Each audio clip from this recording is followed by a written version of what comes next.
नमस्ते। आज के इस विस्तृत विश्लेषण में हम सीधे एक बहुत ही दिलचस्प और गहरे मुद्दे पर बात करने वाले हैं। भयंकर प्रतिज्ञा, महान बलिदान या सबसे बड़ी भूल। देखिए, ये कोई आम पौराणिक कथा नहीं है जहां हीरो हमेशा सही होता है। आज हम उस महान नायक की पड़ताल कर रहे हैं जिसका सबसे बड़ा बलिदान शायद उसकी सबसे बड़ी गलती साबित हुई।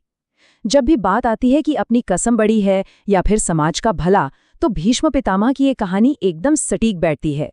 चलिए सीधे उस खौफनाक मंजर पर चलते हैं। जरा कल्पना कीजिए, कुरुक्षेत्र का युद्ध अपने चरम पर है और अजय माने जाने वाले पितामह भीष्म तीरों से छलनी होकर गिरे पड़े हैं। वो अपनी ही आंखों के सामने उस कुरु राजवंश को एक दूसरे के खून का प्यासा होते देख रहे हैं जिसे बचाने की उन्होंने कसम खाई थी।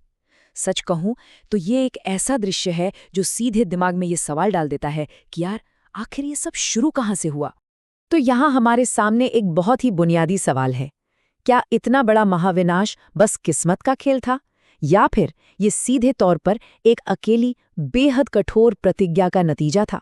जरा सोचिए, क्या सम्मान और उसूलों की सिर्फ एक कसम ने एक पूरे के पूरे राजवंश को राख के ढीर में बदल दिया?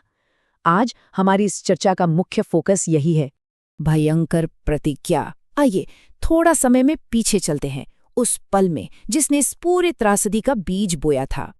तो कहानी कुछ यूं है कि राजकुमार देवव्रत एक मछुआरे निषादराज के पास पहुंचते हैं। मकसद था अपने पिता राजा शांतनु की शादी सत्यवती से करवाना, और इस एक शादी को मुमकिन बनाने के लिए इस राजकुमार ने अपनी मर्जी से अपना सबसे बड़ा अधिकार यानी हस्तिनापुर का सिंहासन हमेशा के लिए छोड़ दिया।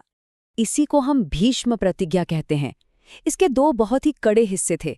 पहला, सिंहासन पर अपना हक हमेशा के लिए त्यागना, और दूसरा, जीवन भर ब्रह्मचर्य का पालन करना, यानी कभी शादी ना करना। कहते हैं कि पिता के लिए किए गए इस त्याग को देखकर देवताओं ने भी आसमान से फूल बरसाए थे, और यहीं से देवव्रत बन गए भीष्म। लेकिन अब सवाल उठता है कि निषाद राज ने ऐसी शर्त रखी ही क्यों? इसके पीछे गहरी राजनीति थी। असल में सत्यवती के पिता को ये डर सता रहा था कि भले ही देवव्रत राजा ना बने, लेकिन कल को अगर उनके बच्चे हुए तो वो सत्यवती के बच्चों से ज्यादा योग्य होंगे, फिर तो पक्का बगावत होगी। बस इसी राजनीतिक डर और गृह युद्ध की संभावना को जड़ से उखाड़ फेंकने के लिए भीष्म ने ये अटल कसम खाई थी। राजवंश का पतन। शुरुआत में यह फैसला भले ही बहुत महान लगा हो, लेकिन लंबे समय में इसके परिणाम भयंकर निकले। कैसे एक सक्षम नेता के हटने से ये पूरा वंश तबाही की ओर बढ़ा, चलिए समझते हैं। अब इस पैटर्न को देखिए, ये सच में चौंकाने वाला है। पहली पीढ़ी में खुद भीष्म थे, बिल्कुल परफेक्ट लेकिन सत्ता से बाहर, महज एक सेवक। दूसरी पीढ़ी में चित्रांगद और विचित्रवीर्य आए, जो कमजोर और लापरवाह थे और बिना वारिस के चल बसे। तीसरी पीढ़ी में धृतराष्ट्र और पांडु के आते आते तो परिवार ही बट गया, और चौथी पीढ़ी में जो महत्वाकांक्षा पनपी, उसने सीधा कुरुक्षेत्र के युद्ध को जन्म दिया। ये साफ दिखाता है कि प्राकृतिक वारिस को हटाकर कृत्रिम तरीके से राज चलाने का नतीजा कितना भयानक हो सकता है।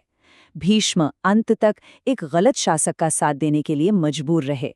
जब सत्य के सामने न्याय हार जाता है, यही वो जगह है जहां भीष्म की कहानी का सबसे बड़ा नैतिक संकट, उनका सबसे बड़ा द्वंद्व सामने आता है।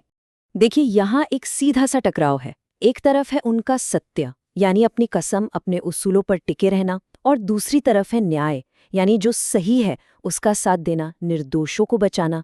दिक्कत ये थी कि भीष्म की अपने वचनों के प्रति ये जो अंधी निष्ठा थी ना, वो अक्सर न्याय के आड़े आ जाती थी। उन्होंने अपनी कसम तो बचा ली, लेकिन न्याय बहुत पीछे छूट गया।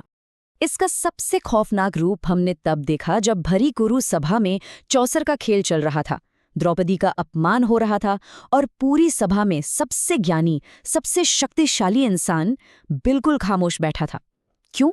क्योंकि उनकी उस भयंकर प्रतिज्ञा ने उन्हें उस सिंहासन से इस कदर बांध दिया था कि वो चाहकर भी कुछ नहीं बोल पाए। उनकी ये खामोशी अत्याचारियों के लिए एक बहुत बड़ी नैतिक ढाल बन गई। और बात सिर्फ कुरु सभा तक नहीं रुकी। जरा याद कीजिए, जब भीष्म ने अपने सौतेले और कमजोर भाई विचित्रवीर्य की शादी के लिए काशी की 3 राजकुमारियों अंबा, अंबिका और अंबालिका का जबरदस्ती अपहरण कर लिया था। इस एक घटना ने एक ऐसी दुश्मनी को जन्म दिया जो जन्मों जन्मों तक चलने वाली थी।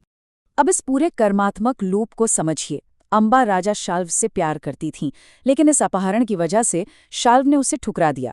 जब अम्बा वापस भीष्म के पास आई और कहा कि अब तुम्हें मुझसे शादी करनी पड़ेगी, तो भीष्म ने अपनी प्रतिज्ञा का हवाला देकर साफ मना कर दिया। इसी ठुकराए जाने की आग ने अम्बा को शिखंडी के रूप में पुनर्जन्म लेने पर मजबूर किया।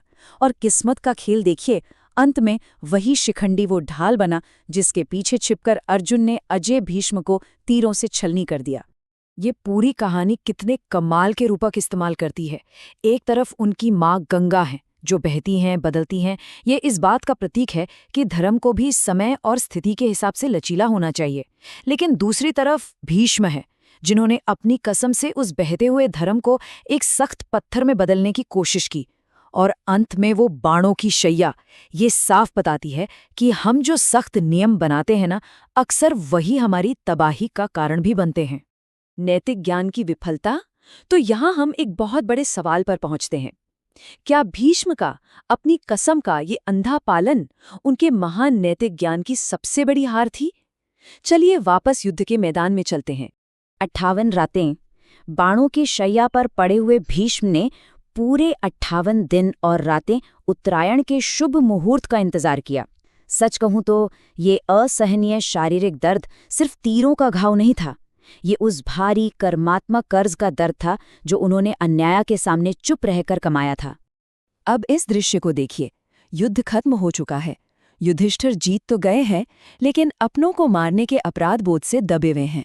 वो पितामह के पास मार्गदर्शन के लिए आते हैं और तब राजधर्म समझाते हुए भीष्म एक बहुत ही कड़वा लेकिन ईमानदार सच कबूल करते हैं। मृत्यु शैया पर भीष्म की ये आखिरी बात रोंगटे खड़े कर देने वाली है। वो कहते हैं, अपने जीवन में वे गलतियां मत करना जो मैंने की हैं। मेरी बात सुनो, मैं एक हारा हुआ योद्धा हूं। जरा सोचिए, उस सदी का सबसे महान योद्धा जाते जाते ये मान रहा है कि अपनी ही जिद और कसम का गुलाम बन जाने के कारण ही हस्तिनापुर का ये बंटवारा और विनाश हुआ। आज के दौर में भी ये कहानी हम सबसे बहुत कुछ कहती है। ये हमें बताती है कि अगर आपके पास दुनिया भर का ज्ञान है लेकिन कुछ सही करने की आज़ादी नहीं है, तो वो ज्ञान महज एक त्रासदी है। एक बहुत ज़्यादा सख्त नियम या ड्यूटी आपकी अपनी नैतिक जेल बन सकती है। और हाँ, सिर्फ अच्छे इरादे होने से काम नहीं चलता, अगर उनका असर दूसरों के लिए विनाशकारी हो रहा हो। तो दोस्तों, जाते जाते आपके लिए एक सवाल छोड़कर जा रहा हूँ। क्या किसी भी उसूल, किसी भी ड्यूटी का आंख मूंद कर पालन करना हमेशा सही होता है? या फिर एक सच्चे ज्ञानी में इतना लचीलापन होना ही चाहिए कि वो वक्त आने पर नियम के बजाय न्याय को चुन सके? जब एक नियम इतने बड़े अन्याय को पनपने दे, तो क्या वो नियम सच में सही है? इस पर जरूर सोचिएगा। आज के इस विश्लेषण में मेरे साथ जुड़ने के लिए बहुत बहुत शुक्रिया।